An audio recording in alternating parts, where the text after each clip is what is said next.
That's a benefit of longevity. If you hang in there long enough. I used to hear the older folks say, you'll understand it better by and by. Y'all don't know them old hymns, do you? You'll understand. They would sing those songs and say, you'll understand it better by and by. And I know what they meant by that. That walking by faith, being a woman of faith, means that God doesn't, I won't say God doesn't owe you. You don't always require an explanation.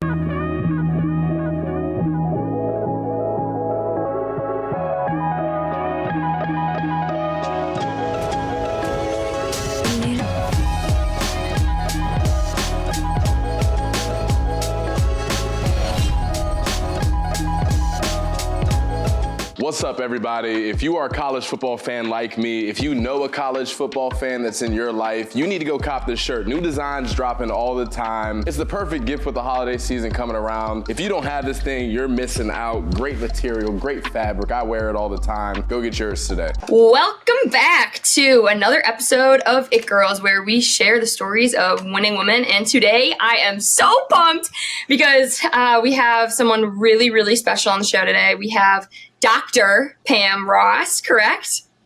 Yes. Dr. Pam Ross. Dr. Pam Ross is someone who I had the absolute honor to listen to her preach at City Church in Chicago this summer. And after I heard her, I called Z and I said, Azhani, we need this woman on the podcast. And a few months later, we made it happen. So Pam, thank you for being on. It's my absolute pleasure. What serendipitous. I mean, you just happen to be in Chicago. I just happen to be preaching there. That's not my church. So I just happen to be preaching there. And so this is what it led to. So I'm really thrilled to be here. Thank you so much. Both of you ladies, I'm honored to meet you. We appreciate we're so Pam. excited. Pam, where are you right now? I am in Munster, Indiana. I'm a Hoosier baby. Okay, well, Pam, that's crazy. So we told you a little about ourselves, but I play volleyball still at the University of Kentucky, and one of my teammates is from Munster, Indiana. What? Yeah. Isn't that You crazy? gotta tell her I said hi. So I definitely will. Her name's Haley Melby. Her dad is the assistant superintendent of the Munster, Indiana School District. Are you kidding? That is so interesting. Of all places, like usually when I tell people I'm from Munster, Indiana, they go, where? What? Never heard of it. Sounds like cheese. What's happening? It's just a small little town, literally next door to Illinois. So, we're Bears fans and Bulls fans and all that. So when I live so close to Lake Michigan. I love it. And in the summertime, 20 minutes I can be on the lake. But then I get 4 seasons here. So it's a lovely place to live. I'm thankful for it. Oh. Yeah, for a second I thought you were going to say Muncie, Indiana, and that's a whole different story. But that's a whole different story. Yeah, way downstate. Yeah. Okay, well, Pam, so we don't really know you all that well, and our audience probably doesn't either. So give us a little bit about your backstory and who you are from childhood all the way to now. Okay, super. I thought about, childhood. Y'all know I'm old, right? So this is going to be a long time. No, stage is yours. Okay, so I was born and raised in San Diego, California. So I'm a Southern California girl and absolutely still love going back to San Diego. I go back to California once a year. My parents split. My mother moved to the Midwest, and I've pretty much been a Midwestern person ever since then. I went to school at 2 colleges. I went to Florida A&M University, and then I went to University of South Florida in Tampa. So ended up in Florida. You know how school and work will send you places, and met and married my college sweetheart. And then he ends up getting a job in Chicago. So we're back to the Midwest. Yeah, it just keeps calling me back. Every time I want to leave, it just keeps calling me back. So Always does. It does. Always does. So even though I was a science geek, I'm a science nerd. And I really thought that I would spend most of my life in a lab coat. I ended up how do you study industrial engineering, but then you end up teaching the Bible? That's kind of, I know. I was on the phone with or on a call with a coaching client, and she asked me about my background. And I said, it's a little bit of a, where's Waldo? How did you get from here all the way to here? But so I went to work for the Girl Scout organization. This is what happened. I had got married, had 3 kids. And then I was serving in my church, and there was a female executive in my church that saw me organize and run a vacation Bible school. And at the time, I had my youngest one strapped on. Like, that's how young she was. She was a nursing baby, strapped on. And so this lady was like, we need her. We need her in Girl Scouts. So I went from there, being home, because I left work and was home with my kids. I was blessed enough to be able to stay home, be with my 3 girls. Was recruited by Girl Scouts, went to work for them, won national awards, loved it. And that's where I caught the volunteer bug. What's up, sports fans? It's former NFL wide receiver Stevie Johnson. The wait is finally over. FanDuel, America's #1 sports book, is now live in Kentucky. And new customers can get in on the action when you place your first $5 bet. Just sign up at FanDuel.com/Mercury. Finally, you can bet on your favorite sports, from the money line to point spreads to player props and more.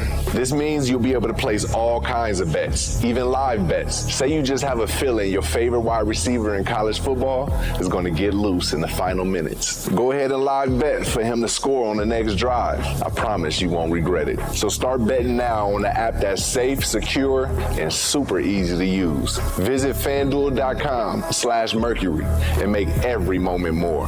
Must be 21 and up and present in Kentucky. First online real money wager only. $10 first deposit required. Bonus issued as non-withdrawable bonus bets, which expire 7 days after receipt. Restrictions apply. See terms at sportsbook.fanduel.com. Gambling problem? Call 1-800-GAMBLER. That's where I began to see an organization that is 99-1 when it comes to volunteers to staff, and to see the influence of people who work for passion and work for vision rather than work for money. And even now when I consult and train with folks that have businesses where they actually pay folks, it's good to pay your people. But if you can pay your people a fair wage where money is not the issue, then you don't have to drive them with threats, Now you can drive people with vision. So that's where I got that bug of leading people with heart and with vision, working for Girl Scouts. And then I was recruited, really just kind of recruited to work for my church. I was a member of a church. I was loving it. I was serving in kids ministry because kids just kind of became my jam. And so I'm serving with kids. I was the Pied Piper. I'm having a blast, right? Just teaching kids God good, devil bad, making up songs. Teaching kids to pray, teaching kids about supernatural power, and teaching kids how to show the love of God and not be religious and spooky, I was just having a blast. And then one day I saw this advertisement in my church that said that my church was looking for someone who had a great had administration, communication, team building. Basically, it's like read all the ingredients inside of me. And a friend sitting next to me said, her name was Roxanne. She was a rocker. Like, she had like spiky hair back in the 90s. Spiky blonde hair. And she looked at me, she said, girl, they sound like they're asking for you. I was like, I know. But I knew that I was going to leave Girl Scouts, but I thought I would be a consultant and work for myself. But I went on this journey. And so 15 years working at a church, we went from 1,500 people to 15,000 people. And I feel like God used that one place to teach me. So I know it's mind blowing. It was mind blowing Crazy. What we were able to make happen there. And I learned everything in that place. And it was not easy for me because I was the first person hired there who looked like me. And since then, I've been the first and only in a lot of rooms, and I count it an honor. But back then, I did not see it as an honor. I saw it as a tremendous burden. And I just felt like I didn't ask to be Rosa Parks. Yeah. I feel like we honor all these people that are the first, but do you know how challenging and hard it is to be the first? And you just feel like you have to combat every stereotype. It was such a challenge. And the Lord just had to teach me to relax. Just be who you is. Be who you are, Pam, I learned how to focus on the focus. I learned how to let the Lord give you your report card. I learned to stop auditioning for a position you already have. When I say I learned so many lessons working in that space. And then I just hit a glass ceiling. There was nothing else for me to do. And when it was time for me to go, I left. I believe I bowed out graciously. I let my leader know first so he couldn't catch wind of any rumors. By the time somebody else tried to spread it like a rumor, like they were saying, "Did you hear Pam is leaving?" He said, "Yes, I know. She told me months ago." I was like, snatch now, there. So worked there, left there, went to work for a church that was in the course of multiplying. And I had built a relationship with those leaders. I was a resource to them. And by that, I mean, I was someone who was just invited into their spaces to be a resource to them. And so I went to work. They offered me a job. I said, sure, I'll come. And they were in the course of multiplying. They went from 1 to 3 to 10 to 20 very quickly. So I got to learn how to sustain a thing while it's multiplying. And then I went to a church plant. That same organization launched a church planting or a company or not-for-profit. And so I was there with them building that. And that's where I became the culturalist. That's where that label came, like Pam Ross. And there we got there. Yeah, Pam Ross is the culturalist. She's the one that teaches how to sustain a kingdom culture all over the country. So we would have kingdom standards in Kentucky, kingdom standards in Louisiana, kingdom standards in California. Same standard, just add some avocado on the plate. Texas, just slap that Texas Pete on there, keep it kingdom, but how to make it appetizing for people in your region, serve the people in front of you. And so worked for them. And then, ladies, 2022, what is this, 23? So 2022, my plan was to work for myself. When I'm 60, I'll be 60 next year. Wow. So my plan was to work for myself when I'm 60. My whole team, we had a hashtag called hashtag QMJ 2024, hashtag quit my job 2024. And so I was out. It was hacking my stuff, right? Yeah. And so that was a plan to do it in 2024. And then in 2020, everything started shifting and moving, and God made it very, very clear. You're about to leave. And so left, launched out, and now I've been working for myself, still eating. You see, I ain't lost a pound. Still eating. I was like, maybe if I'm broke, I'll thin out a little bit. No, the Lord is faithful. The Lord is faithful. The Lord is faithful. You still got to get on this treadmill, right? Shoot. Yeah, you're like, at least if I go broke, maybe I'll be a little slimmer. No. Do not let me go broke. I'm still here, still alive, still doing what I do. And I absolutely love it. And my mentor says to me, Pam, you're for everybody. And you took amount of security working for somebody, but all the while knowing you're for everybody. Mm-hmm. And so you just had to, by faith, make yourself available to everybody. And so that's what I've done. And that's my story. Oh, that was so good, Pam. And I'm so glad that you actually went through and, sometimes when we ask people for their backgrounds, they get a little anxious and they don't really know what to add, what to leave out. But the whole point of sharing your story is there's so many intricate details. And, God is faithful and he puts puzzle pieces together that in the moment they don't make sense. But when you're 60, almost 60, not 60 yet, almost. You look back and they make sense, It does. That's the benefit. That's the benefit of longevity. If you hang in there long enough.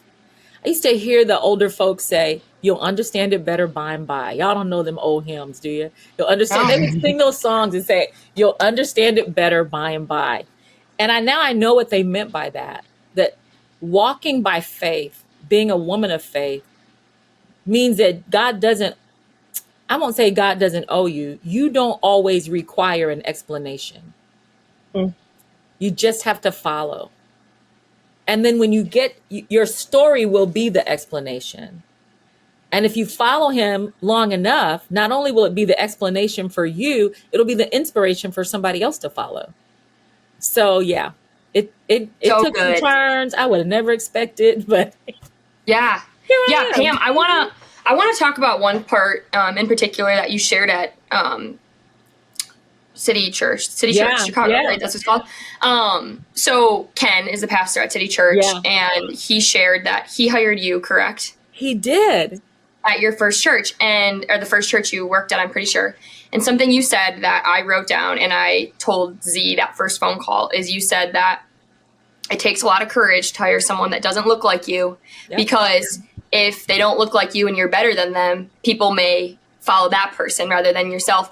And it caught me so off guard because obviously I'm not Black, but I am a woman. So I still, I work in finance. So with a lot of men, and it really made me think about that perspective of courage. So just talk about that experience and what it's been like being the first and only in a lot of girls in your life. Well, Kent Muncie is an amazing guy, and I'm so happy that we're still friends. I'm so happy that he and Allie are still connected and a part of my life.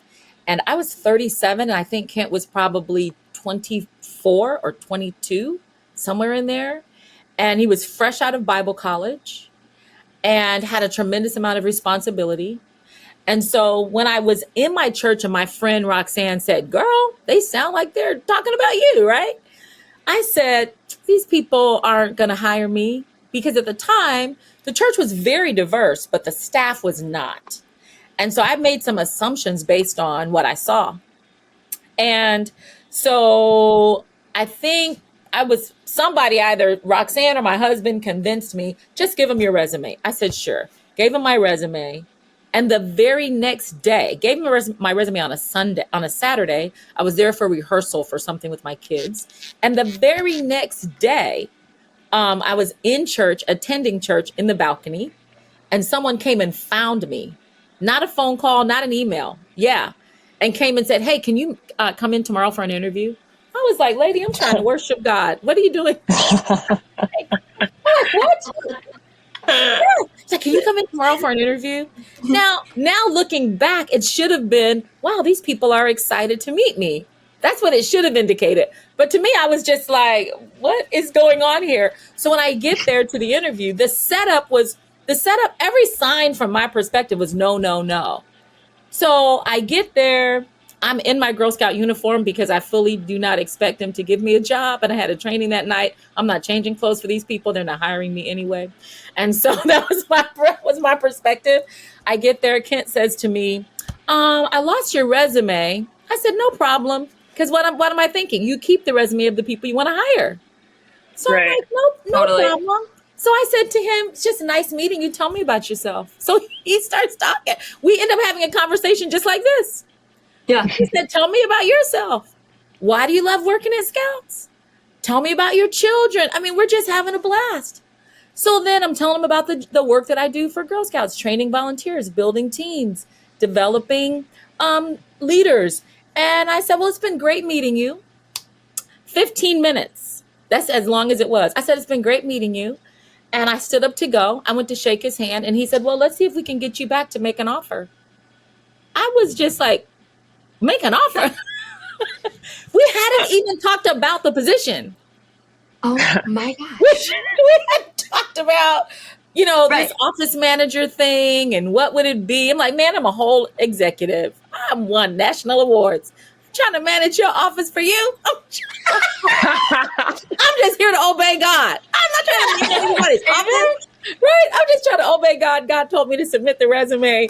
You invited me. I thought, I'm going to come and meet this young man. I really admired him. I thought he was a great leader. I thought he had his head on straight. And the fact that he was willing, we are so opposite. We are of two different generations, male and female, white and Black. He is very introverted. I'm 98% extroverted. And I guarantee you, he's probably, I keep taking the test over and thinking it's going to change with age. No. I have preached for an hour, worked an altar for an hour, signed books for an hour, and people say, "Isn't she tired?" Oh no, as long as there's people in line, she'll just keep meeting people. Yeah. It's like at 60 years, it's going to be 99%. So I'm the exact opposite of him. And I do believe it takes courage to look at someone who's nothing like you and say, "I want to bring this people not just on my team, but I'm going to bring these people on my stage." in front of a crowd that was just learning to love him because he was new back from Bible college. And to present someone who's very different than you risk it's risky if you're an ego-driven leader. And if someone likes them, like, what if there's people that like the fact that she's a lady? I can't compete with that. I'm a man. What if there's people that kind of like that she's extroverted and she's always in the lobby and hugging people's kids? He's not going to be doing that. And so it's even though we talk a good talk when it comes to diversity, one of the things that keeps us from fully embracing differences beyond ethnicity and nationality, but differences in backgrounds and personalities and energy levels, it's that we are afraid of, but I thought I'm the fit here, you know? And so I really wanted to commend him to say, hey, it takes a lot of courage to bring someone into your space, your stage, your team, and make an introduction of someone who's very different. But I think those differences paid off for us in gold because we saw the world completely different. Our stories were different, our backgrounds, economically, everything was different. And so I could bring to him a sense of reality, and he could bring to me a sense of risk. And it worked. It worked That's well. so good. Yeah. That's so really cool. good. Pam, I was talking to a guy I work with who's from Pakistan, and he's one of these guys that just knows everything. Like he's just like a walking encyclopedia and of just wealth of knowledge. And one time I made a comment of like, I'm just not that diverse, and he said something that stuck with me. It will always stick with me. He's like, your story is diverse. I grew up in like a really small town in Wisconsin. My family's like lives on top of each other, and I didn't grow up with a lot of ethnicity from the outside, but like the way I was raised was different. And so he just made the point of like, because he's from Pakistan and I'm learning about his culture, and then he hears about my upbringing, and it's just completely different. I thought it was a cool perspective. Something I think about too. Yeah, your story is what makes you different, and we know. I mean, it's huge in middle school, but I don't know if it ever really goes away. That desire to just fit in. I want to wear what everybody's wearing. I want to do what everybody's doing. I don't want to stand out. I just want to fit in, because we feel like fitting in is safe. But you can't have the fullness of who you are and cling to safety at the same time. And so that to be willing to just lean into what's different about you and embrace what's different about others. That's really what makes people attractive. Is they're like, wow, you're different from me. What's your story? Yeah. So good. So good. Yeah. And I think this is a cool segue because in the same way that people are diverse in the way they look and how we're made, female and male and all these things, people are diverse in the way they process things and their emotions. Yes. And one thing that you said is it's not about what you say, it's about how they took it. Yes. And you talk to such a multiple diverse group of different people. And how do you filter kind of how people take things when you're talking to so many different kind of people? Yeah, I think one of the things that helps me is I have a healthy curiosity about people. I probably should have studied psychology, and understanding like various personality types, how people think, what their fears are, and even like what their desires are. And so when I think that statement came from me talking about correction. You can give someone correction in a way that from you is very loving. But if they take it the wrong way, you're going to wonder what's wrong with it. It's going to create static or a disconnect. I often say if you go to the doctor, you have a sore throat, he gives you a prescription for a cough syrup, and you pour the cough syrup in your ear. It doesn't mean that you got a bad doctor. It means that you took the medicine the wrong way. And so correction is like good medicine. It should regulate the thing in you that's off.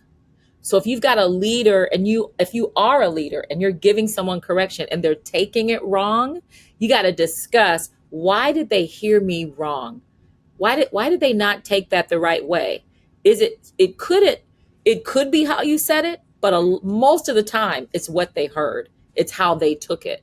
And it has to do with whatever is in their background, whatever trauma, whatever leadership stories they've encountered.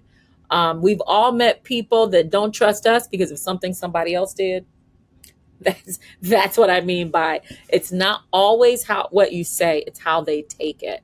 And so it's not to put leaders in to constrain leaders so that you're super concerned about how someone's going to take it, but it is to make leaders aware that sometimes your words do not translate, and you've got to give them the medicine again, help them take it the right way. Mm-hmm. And that's really interesting because I feel like in leadership positions I've been in, it's always been like, oh, you can't listen to how they said it. You have to listen to what they said. And this kind of changes, puts the focus back on the person saying it and not the person receiving it. And that's different than anything I've heard before. Mm-hmm. Yeah. Because you know what?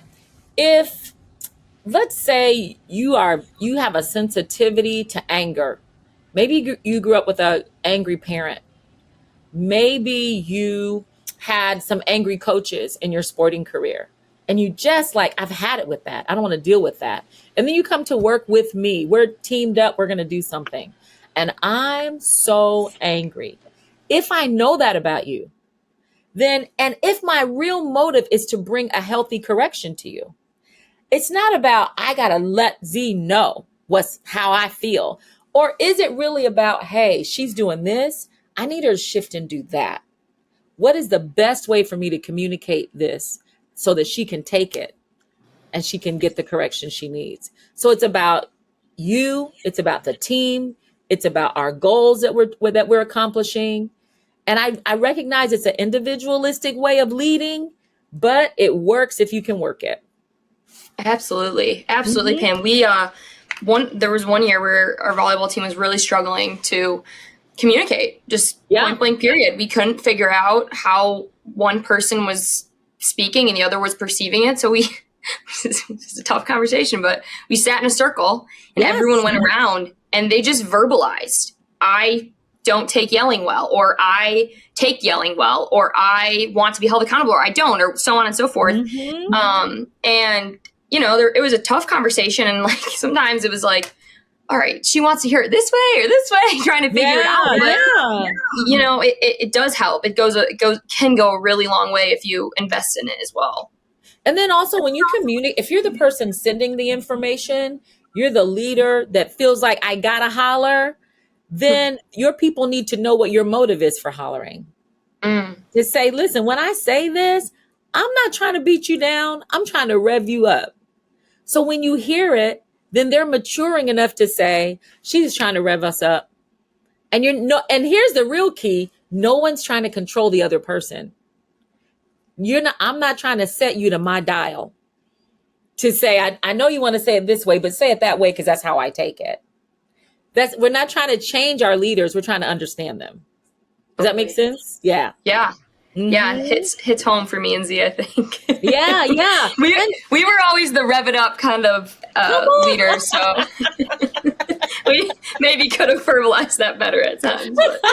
Here's my motive for doing this. This is why I say it. This is why I do what I do. And a lot of times we just assume people know. Like, what are they upset about? Of course she knows that's what I meant. Yeah, so true. So true. Pam, I want you to explain your consulting career now. I think I'm understanding it, and I think, but consulting can obviously mean a lot of different things. Yeah. So kind of explain like what it is that you do and like who are the kind of people that you work with, or organizations, I should say. Absolutely. So I am consulting and training. The company's called Inspire Training and Consulting. And so a typical weekend with me live would look like this. I come in on a Friday. I'm sitting down with a visionary, either just that visionary or that visionary and their key team, the people that really kind of help them carry the burden. So I spend some time looking at them. Where do we want to go? What are the pain points, etc. Then the next day, I may spend an entire day with all of their volunteers or with specific teams that are going to carry this vision, the thing that we just strategized out. And lately what's been happening is a Sunday, they'll say, can you stay for Sunday morning? So I end up, if it's a church, I'll stay for Sunday morning. And now I'm going to preach faith along that same line of what we strategized over, what we trained into, and now we're preaching faith for it. So that's what a live experience with me kind of looks and feels like. I do a lot of this electronic communication on my laptop. I'm having conversations with visionaries, leaders, team builders. How do I get my team to work together, focus on the focus, make things happen? What should be happening? Like, what? I don't even know what I'm supposed to be doing, Pam. Like, that's what a lot of leaders. I know what God has said. I don't even know how to get started, you know? And then, I don't even know how to get started. Yeah. And then as an executive coach, I speak to young executives, mostly all women, young executives who are for the first time responsible for an entire department, responsible for an entire team, or on a team that, man, maybe they don't speak the language of the other folks in this room and just need a coach to bounce some ideas off of and just help you navigate new territory. So I do that. And then podcasting, writing, you know, we do what we do. Jack of all trades, huh? What's up, sports fans? It's former NFL wide receiver Stevie Johnson. The wait is finally over. FanDuel, America's #1 sports book, is now live in Kentucky. And new customers can get in on the action when you place your first $5 bet. Just sign up at FanDuel.com/Mercury. Finally, you can bet on your favorite sports, from the money line to point spreads to player props and more. This means you'll be able to place all kinds of bets, even live bets. Say you just have a feeling your favorite wide receiver in college football is going to get loose in the final minutes. Go ahead and live bet for him to score on the next drive. I promise you won't regret it. So start betting now on the app that's safe, secure, and super easy to use. Visit FanDuel.com/Mercury and make every moment more. Must be 21 and up and present in Kentucky. First online real money wager only. $10 first deposit required. Bonus issued as non-withdrawable bonus bets, which expire 7 days after receipt. Restrictions apply. See terms at sportsbook.fanduel.com. Gambling problem? Call 1-800-GAMBLER. What'd you say? I said you're a jack of all trades. Well, you know what I do? I think mainly what I do is the culturalist. I think it's just the multiple expressions of being the culturalist. How to build a culture. And a culture is like a greenhouse environment. How to build that environment where your vision is going to thrive. Mm-hmm. And the people attracted to your vision are going to come to that. They're going to come to that thing. Yeah. So I do it, so I'll do that.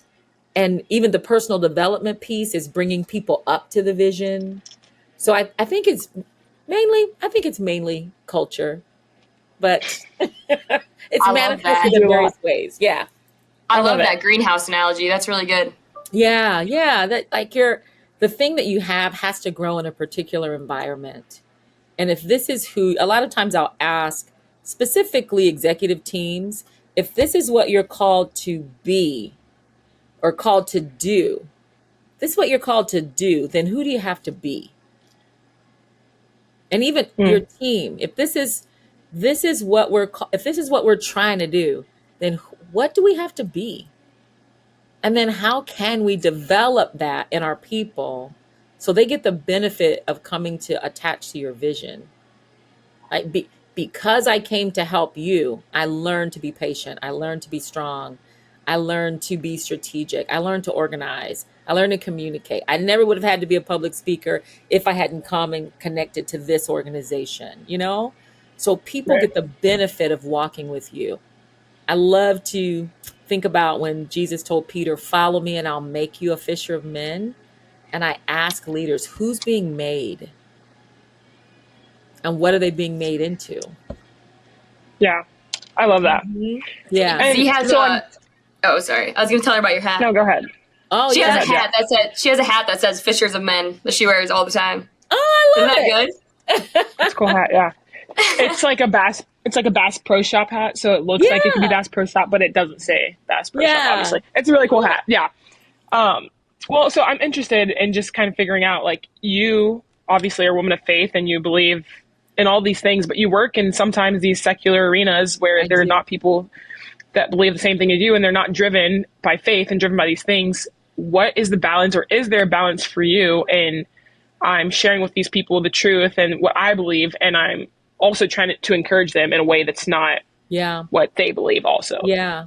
It's an interesting balance because it's more of a strategy, I think. When people ask someone like me to take a look at their business or their organization, and maybe they're not an overtly faith-based organization, but they just need, hey, I need my company to make money. I need my team to get with this vision. I'm going to give them the same strategies that Jesus used in the Bible.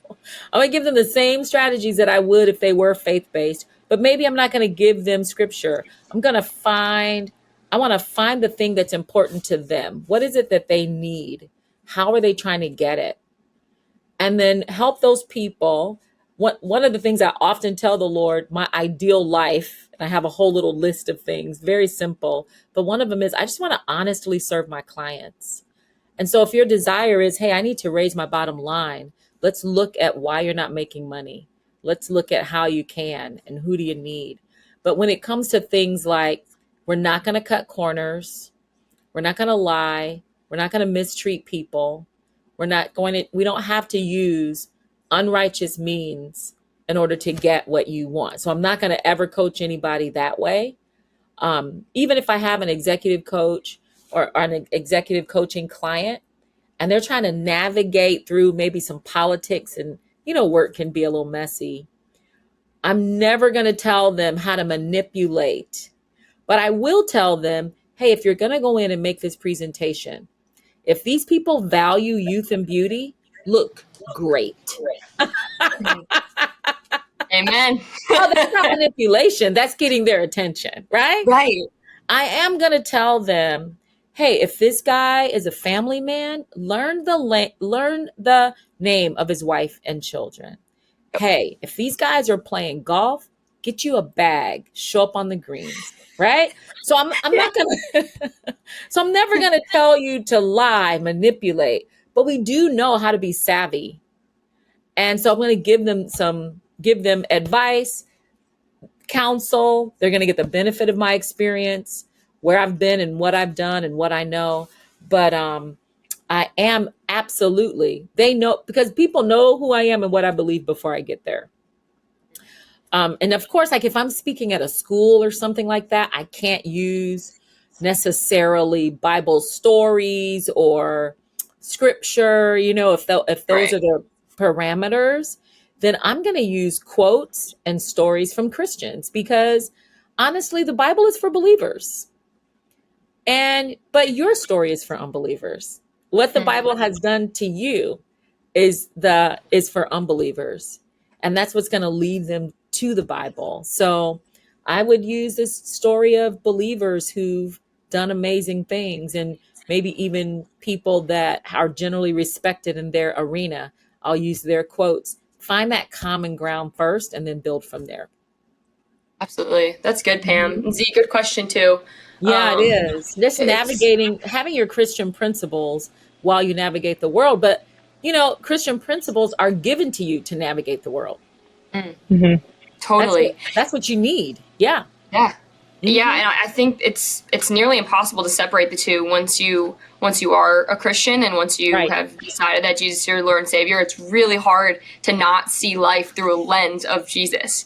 Yes. It's you can't take the Jesus loving hat off. It's not. Yeah. It's stuck on there. So that's really beautiful, Pam, and I love how you've been able to just merge the two and find something that you really love. That's awesome. Yeah. Pam, so question I have for you. I feel like you're down to get deep. I can feel it in you. No, every successful professional probably has an event they look back on and they were like, had that not happened to me, I wouldn't be here. Yeah. When you look back at your life, what's something that that you went through that you are grateful for, or you just know that had God not put you through that valley, you probably wouldn't be at the mountaintop? What's something you look back on?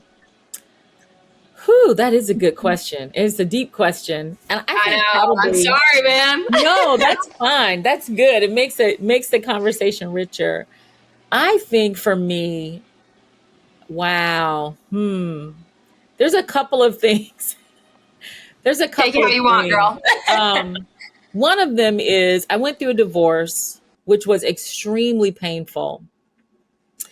And I married my college sweetheart. I wanted to stay married. Like I would do anything. I just wanted to stay married, right?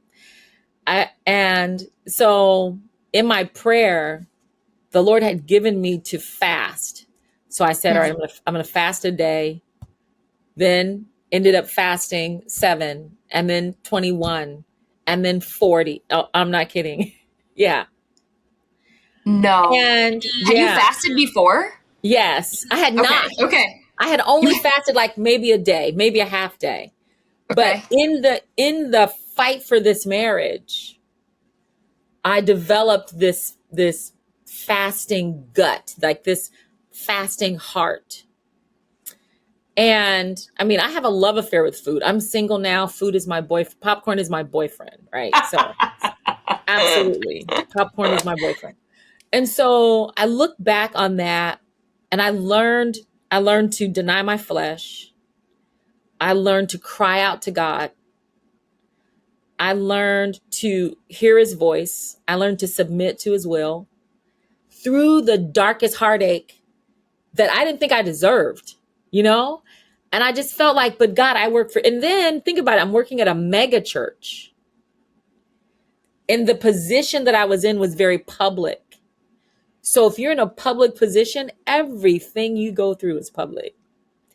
And people are people. People are going to have opinions and, you know, and so to continue to keep your focus, walk in love, still love God, raise your children, all while working in God's house, feeling like, God, I would think that because I work for you, you would guard me from this type of heartache.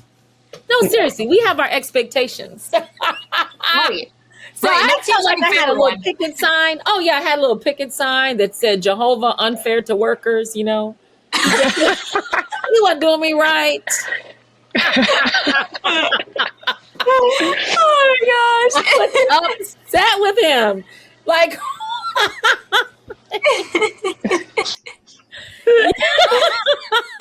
there's some things you feel like because I mean, I'm not, I would say it's not, I serve you every day. Like my vocation is you.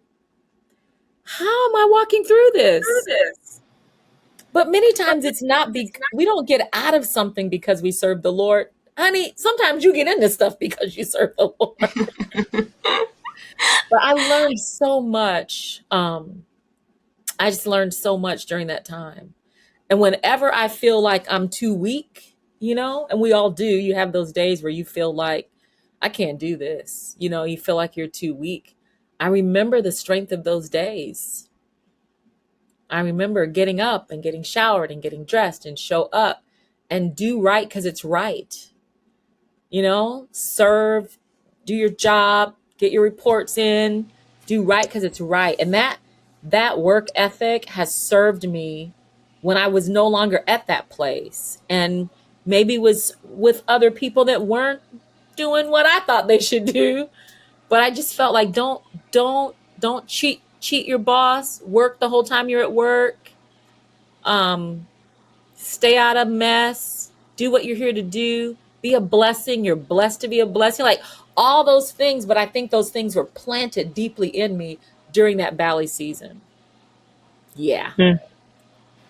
And so kind of staying on this track a little, I think Maddie might know the story a little bit better than I do, but there's a story of you and your like miracle conception of your first daughter and you coming to Jesus. Share a little bit about that also. I'm curious to know if that might have been one of the other things you were going to say earlier. Yeah, well, you know, that it's interesting because I was married 5 years before I had a baby. And even in college, I'd had some health situations and was told it's very unlikely that you will conceive. And if you conceive, you have what we call an incompetent cervix, where it doesn't come together to hold a baby. So when the baby gets to a certain size, you may have heard of women that have suffered from this.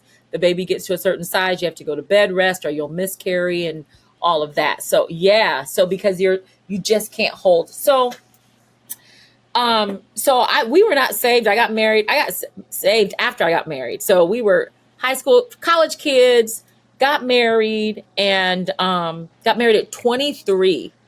And yeah, I mean, a baby, right? Got married at 23. And then my salvation story is I'd had a dream that I was in a car and the window shattered and I was shot in the neck and it was blood everywhere and I was dying. This horrible nightmare. And so we were in Miami, Florida, my husband and I, driving. He was driving. I'm in the back seat. He goes under a viaduct. Now, a viaduct is it's like almost like going through a small tunnel. And so we're going through and the window shatters. Exactly like my dream. No. I started scratching at my neck, screaming, I'm shot, I'm shot. Because I'm thinking, this is it. I'm shot. And so, of course, I was not, but there's glass everywhere. We still don't know what shattered that window. And in that moment, if you've ever been sleeping deeply and your alarm is going off, and that moment as you're coming out of sleep, but you're not quite, you hear the alarm, but you're still sleeping. That's what I felt was going on in my spirit. Like an alarm went off that I couldn't reach to say, if you had died in that moment, you'd be in hell. Because I knew who Jesus was, but I wasn't serving him. I was doing whatever I wanted to do. So I just had this alarm going off in me. And we were in Miami for a family event. And we went to a restaurant, good old soul food restaurant. And as we were leaving the restaurant, we were in the parking lot. And my husband's aunt was full of the Holy Ghost. Looked at me and said, you want to get saved, don't you? No way. Isn't that wonderful? Just like that. Now, this had to happen like 30 some years ago, but I'm crying all over again. Oh, But can you imagine the boldness of her? We're looking good. We're young. I mean, we looking like the rich young ruler. We're young. We got money. I married a 6-figure guy. Like, she doesn't look like she needs anything. And she looked right at me and said, you want to get saved, don't you? I lifted my hands. I said, yes. We're in the parking lot of this restaurant.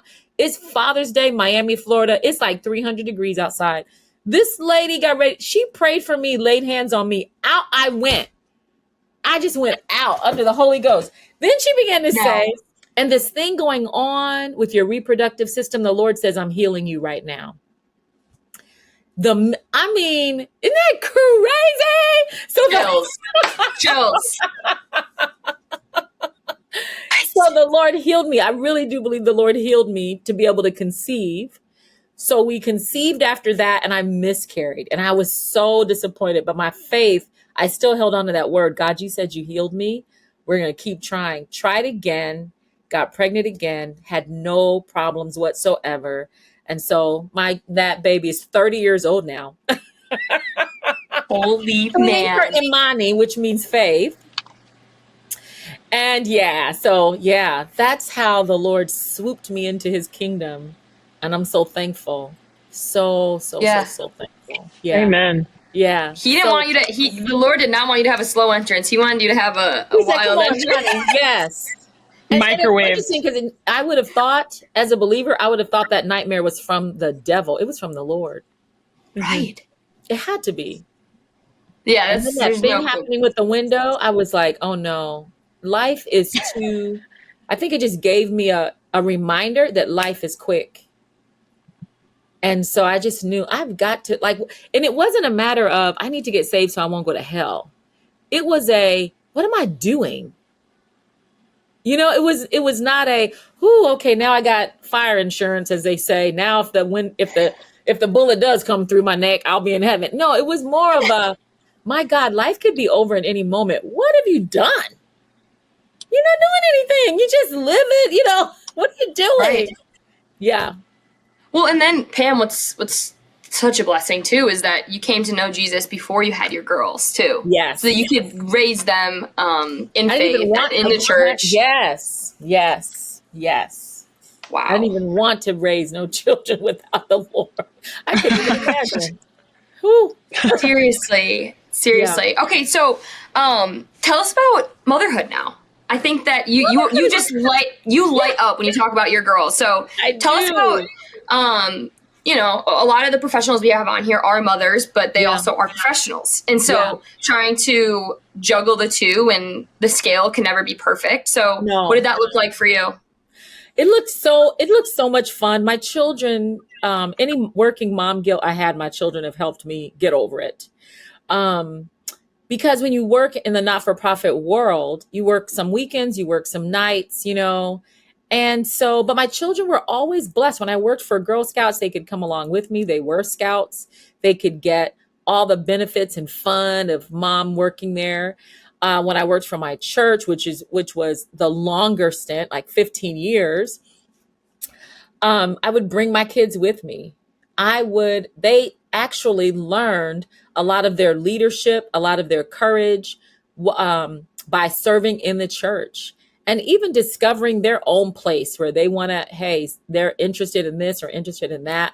My daughter works as a stage manager of various theaters here in Chicago. And she really got that bug for performing arts from serving in church.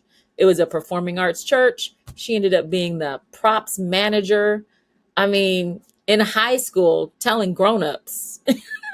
Had a whole team of adults and you're in high school, So I think the balance for me was I was really blessed to be able to bring them along when I could. In fact, when I took that job at Girl Scouts, I was a nursing mom, and they put a playpen in my cubicle. So I said, I can't. I know, but now that's a women's organization. Isn't that crazy? That's crazy. I would lay her, she would play, I would work. I would be nursing my baby in my cubicle. Because it's all women in the room. I can't imagine. You just walk by, there's Pam. Move out, just nursing the baby. That's awesome. It's supportive. I love it. Yeah, that's an all women's organization. It's all ladies in the office. But so a part of that balance was we did have some busy seasons when I would travel or I just wouldn't be home. Now, hilariously, because my children are accustomed to my humor and they have my humor, I would put my picture on the fridge. You are not a Disney princess. You have a mother. That's awesome. It's Easter season. You're at the office. You're working. You're planning. You got this team meeting, that team meeting. And so there's like a little picture of me. You're not a Disney princess. You do have a mother. And so... I love it. That's so funny. Like on Wednesdays, we had very long days. And so I had a house account with a local pizza place. I knew the owners. And so Wednesday mornings, if I wasn't able to make dinner, then what I would do is I would tell them Aurelio's is on the way. So I would call Aurelio's, have them deliver the pizza and salads or whatever. And I just felt so guilty. Like, I can't believe some stranger's bringing my kid, food to the door, and I'm not there to cook. And little did I know, years later, my children told me when they would come home on Wednesdays, they would peek in the kitchen. And if there was no food there, they were just like high-fiving. Yeah. And I'm at work feeling guilty because I didn't have time to make a meatloaf. And they're just like, Aurelio's going to be ringing a bell, Azhani, that's something your mom would do. Yeah. She would order you guys pizza. Honestly, she definitely has done that. Not Aurelio's. I don't know where Aurelio's Food's is, on but the she's way. absolutely done that. Yeah, the guy's name is. Yeah, exactly. Exactly. And I just had a house account, and I would just go by there and pay it. And so you do what you have to do, and don't let anybody else's motherhood style or journey be your pattern. It's important if your children know that they're loved and they know, hey, mom has to go to work. This is real life. And also, you know what? Mom has a purpose. Mom has a passion, and she has something she wants to contribute to the world. And that's what she's doing. And she'll be back. Yeah. So even beyond, mom has to get that scratch, got to get that money. Even beyond that, mom, mom has something she's going to go do. And so, yeah, my kids have gone with me for trainings and teaching, sat in the back with coloring books while I'm up training leaders. Yeah. I love it. Yeah. So you just bring them when you can. I love it. And so with that, like, I would consider your motherhood journey and what you've done thus far as successful.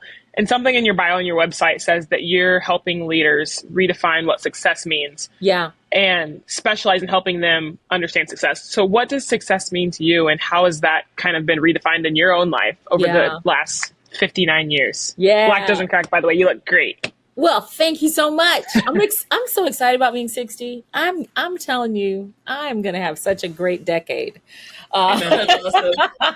That sixth decade, it's going to be, or seventh decade, it's going to be amazing. Well, this is how I've redefined success. Success is becoming God's original thought of you.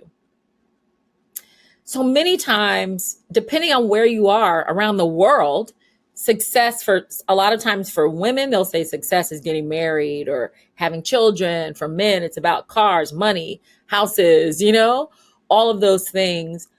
We define it by what's in our bank account, but really it's about your identity. It's about you connecting with your creator and understanding who he created you to be and going on a discovery where I'm walking with him, I'm exploring my gifts, I'm working those things out, I'm serving my gifts. And so you become a success when you accept your identity. This is who I am in God. And recognizing it's not a decision, it's a discovery. So as it's a decision that was already made. So you don't decide who you are. That was already decided. What you do is you get to discover that you're way more amazing than you ever dreamt. So yeah, that's my definition of success. I love that. Yeah. I love that. I wrote that down. Okay. That's what I was saying. I was typing it. Yeah. Anytime you see both of us God's looking down. original thought of you. Like what was his original thought? What was he thinking? Mm-hmm. And so I guess my next question for that, based off of that, is like, when did you know that I'm living in his original thought? At what point was that? Such a good question. Probably we were hosting, this was a youth conference I was helping to organize and host. And in the course of this youth conference, it's something that we would do every year. And this particular year, we decided to host a leadership conversation with pastors because the youth pastors would come and bring their kids. And while the kids are in all their sessions, the youth pastors are just drinking coffee, hanging out, right? So they decided to host an opportunity for them. And I was asked to teach on mentoring. And I'm telling you, I don't even know how good I did. I don't know if I did well at all. They seem to love it. So I did this whole thing on mentoring, understanding people, blah, blah, blah, all that stuff. And when it was over, the pastors were really blessed. They gave me great feedback. And I went and called my friend Linda, my very best friend, Linda. We've been friends for over 30 years. And I said, Linda, this is who I am. Wow. Wow. She's like, really? I said, this is who I am. I call those moments a 10-10 moment where like you step into a moment where there's such ease and you're doing what you never thought you'd be able to do, but you're doing it. And then when you step out of that moment, you look like, how the heck? Y'all know as athletes, like being in the zone. Yeah. Where you're just like, it's muscle memory, but it's also training. It's hard to even articulate. You come out of that thing and someone's saying, man, how'd you have such a great game? And you're like, hey, it just all came together for me today. Right. Right. Like everything was falling my way. My training collided with this opportunity where the ball came at me in the exact way that I have been working on it. Like that is what that day felt like with those leaders. And I knew like I'm to help people lead better. That is so cool, Pam. I just knew it. And I said to her, I never need to teach nothing else again. I'm done. I have fulfilled my purpose. That is awesome, Pam. That's awesome. I know, like, I think I speak for Azhani and I. When you can find a career that meshes what you're good at and what you love, and meet those in the middle, it's game over. It's game over. And if it solves a problem for someone, oof, it's game over and you making money. Amen. That's great. And then that's like, wait a minute, you mean Yeah. I can do this and I don't also have to work the drive-through at Wendy's at night? You know what I mean? Like, I can do it and I can live off of it. So yeah, it's a dream. It's a dream. Well, Pam, this is probably the thing that Dee and I are both most excited to ask you. We ask all of our guests the same question at the end of every episode. And we already got our notepads out because this is going to be good. All right. Our question is, what is one piece of advice that you'd give to all the winning women listening? Wow. I would say, understand you are so much more than your performance. Never lose track of the fact your worth, your performance may go up and down, but your worth never changes. Your value, your worth never changes. You are worth the King of Heaven, you know? And so often I think as women, as winners, as performers, as people who get up and make something happen, we judge our value based on how well I did today. And it's nothing wrong with debriefing and looking at how I did and how I can do it better and what adjustments need to be made. I'm a coach who has a coach.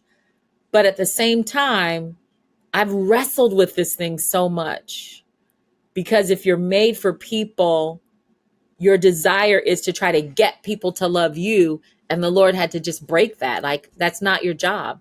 Your job is to love them. And so never, ever confuse your performance and your identity. Yeah. I love it. So good. That's That's so good. great. That translates so well to so many things, not just what you do, not just what we do, but Yeah. lots of different aspects. And so I love that. Yeah. Yeah. Pam, this has been just the biggest blessing. And, Z and I, we don't have people of faith on all the time. It kind of just, it goes in waves. But when we do, we just feel so encouraged and blessed that, we can maybe people who aren't believers listen to you and your story and, question their own beliefs. So thank you. And we are so grateful that you were able to squeeze us in before we eat some turkey tomorrow. All right. It's been my absolute pleasure, ladies. I'm honored. Truly, I'm honored to have had this conversation with you. Thanks, Pam. Thank you so much, Pam. It. Have a good one, Pam. Have a good Thanksgiving.